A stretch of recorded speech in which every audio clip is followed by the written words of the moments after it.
Let's talk about the UI. User interface is incredibly important to any software.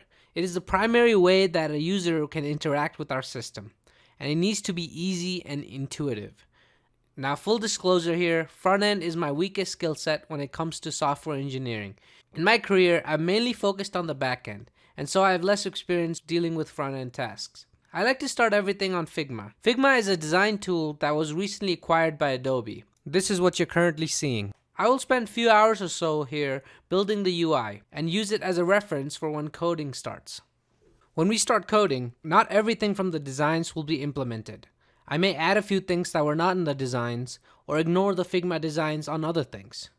We want to build our site as close as we can to the designs, but nothing is guaranteed. In the real world, as a front-end engineer, you'll be expected to build this out near pixel perfect, but we won't worry about that here. If you're interested in a full breakdown of this design, I have a much longer video on my YouTube channel walking through every piece of it.